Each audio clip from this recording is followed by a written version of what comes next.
8:49 on this Wednesday. The surprise, I needed you for traffic, so the surprise is over. Richard Sherman's in studio. Good morning, Richard. How you doing? Morning. I'm doing great. How are you? Alta Realty. Hey, LTA, that's us. The alternative traditional real estate, as we call it. But yeah, Alta Realty. What do you want to talk about today? We talk about anything you like. Of late, we've been seeing more of the zombie seconds. We do have a new thing now where we're able to go in and buy them out, which is nice. We can't do it for very long, but we can come in if your house is heading to foreclosure because of one of these seconds. We're actually in a position now to come in and buy out the second, if there's room to do so, and that will prevent the foreclosure, give you an opportunity to get it sorted out and save your house. It's just another new tool we've added to our kit. I do have a question. You use the term zombie second. Yeah. For our listeners, we're getting all kinds of new listeners because of FM now. Yay. Some might not know the legendary Richard Sherman, which is sad on so many levels. Wow. However, you're using terms that probably longtime listeners would understand. But zombie second, please, yeah. A second that you thought was dead and paid off, charged off, gone, no longer an issue. Right. That it turns out is still on your title and comes crawling back. Doesn't show up in your credit report until it's too late. What? But it does show up on your title. In other words, you didn't know you owed this $200,000 or $300,000, and surprise, they're taking your house. Hey, that's kind of rude. Yeah, that's why we call them zombie seconds. They come back from the dead and eat your brain. Wow. That's what they are. So, did you come up with that, by the way? It sounds like something you'd come up with. Lou Husband and I actually came up with that. Okay. They use the word zombie to get people's attention. But yeah, they do. They come back from the dead and they wipe out people's houses. And you had no idea because they could be 10, 12, 15 years old.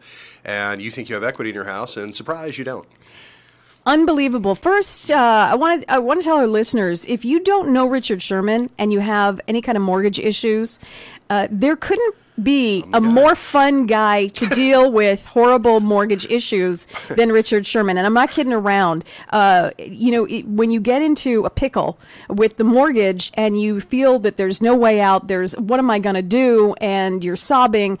Not only can this guy figure it out and get you back on track and steps to move forward, but he does it. He cracks you up. He brings you cookies. I do. And it's, I'm not lying. I'm not kidding around when I say this. He's just a fun guy, and the experience will be A-okay. But the headline I always forget to mention is we also do it for free. So we do mortgage relief. That's the cherry, man. Yeah, we do foreclosure defense for free. So, and the objective here is to save the house. I mean, that is the objective. If you can't save it, then you sell it. But the objective is to save the house.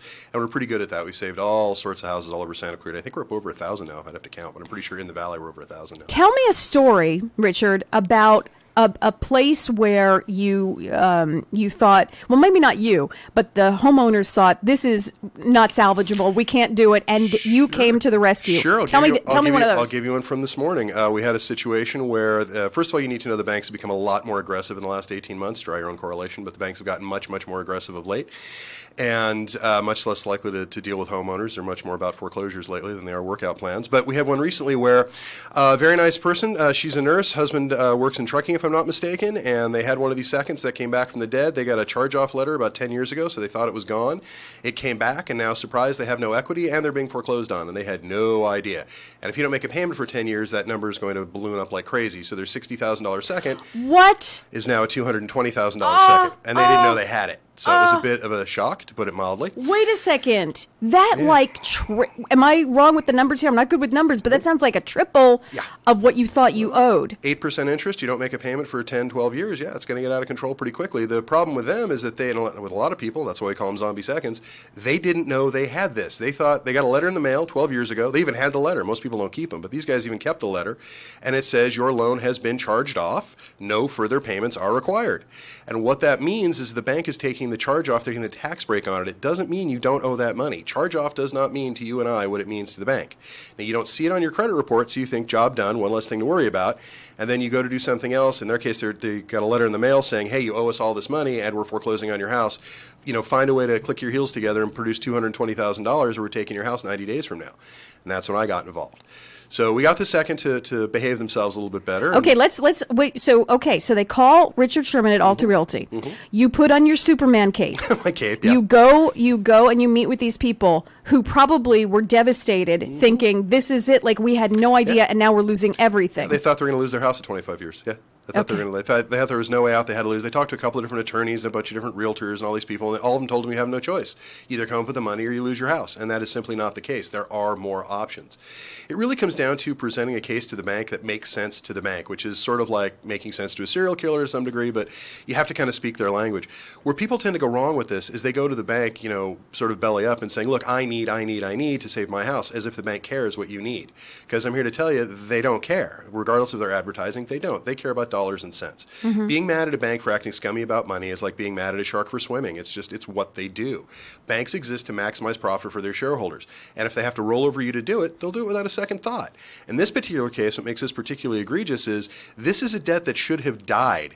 But because charge-off doesn't mean the same to the public as it means to the banking industry, the banks get away with this, and then it's a horrible, horrible shock. And in this case, they were told by everybody that they were going to lose their house. We went riding in there. We have attorneys on staff and people like that as well. We went riding in there. This is, for lack of a better description, I call them bottom feeders. They probably have a different name for themselves, the type of lender. These are guys who buy up loans in the secondary market that have been sold over and over again. So these really aren't, I wouldn't think of them as the most reputable companies. I'm sure they think of themselves just fine. But these guys are vultures. What they do, a friend of mine calls them vulture capitalists. They buy bad debt with the express purpose of squeezing the people involved until they pop. And in this particular case, they thought they had themselves a real winner because the house had equity if you don't count the ridiculous second. So they figured they would scoop up the equity, and all it would cost is his family their home, because there's a disconnect in the banks between your life and their balance sheet, and because there's a disconnect between those two things, they don't see you as a person; they see you as a line item, and that's it. You're a line item on a piece of paper, and that's really where the difference happens. And that's how you have to fight them. You have to go to them and say, look, under your plan, because of the defenses we've put in place, bank, this is what this looks like. You are not making money on this. Richard, do you think when you say, they sent this letter, it says charged off, mm-hmm. and to us, the homeowner, means something different from the bank. Mm-hmm. Do you think there was any malintent on the bank's part to try and fool? So they're literally trying to fool us into thinking, and then they know, they set the alarm clock for 10 years later. Yeah. No, in 2008, I was told by a senior executive at Citi, and I've been talking about this ever since. His exact words to me were, we would not bother foreclosing on any of these seconds now because nobody has any equity. We'll wait 5 to 10 years whenever it balances out, then they'll have the equity, and then we'll go after them. Meanwhile, and this is my favorite part, we'll call it a charge-off. We will take the tax write-off, so the government gets hosed with this too. Because when a bank takes a charge-off, they're doing that so they can take the tax write-off from the government. So they tell the state and the Fed, hey, this loan is charged off, this is not profitable for us. They take the tax break on it. Then they sell something they've told the government has no value, and again have taken the tax benefit for.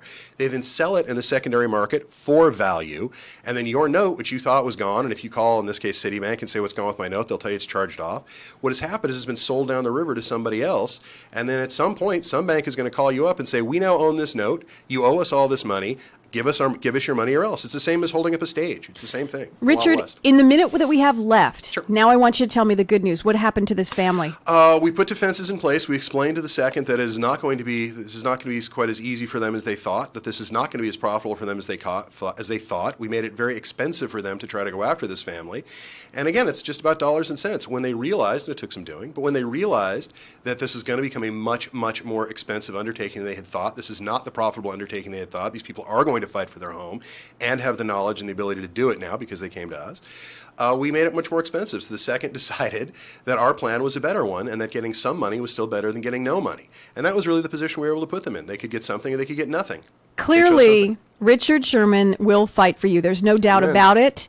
If you have any trouble with a mortgage, a second, a zombie, anything you think you might need help with, contact our buddy Richard Szerman. He will make you smile. He'll put on his cape and he'll get you through this. Richard, what is the best number or website to get a hold of you? Best number to go. You can always get a hold of me through the station here, but best number to get a hold of me is just, as always, my cell phone, 661-714-1400. Let me give you that again, 661-714-1400. And what it really comes down to is people have options they don't know they have. You have options you don't know you have. Give us a call and we'll help you out. It's very simple. You can call me or text me at that number literally 24 hours a day, 7 days a week. 661-714-1400.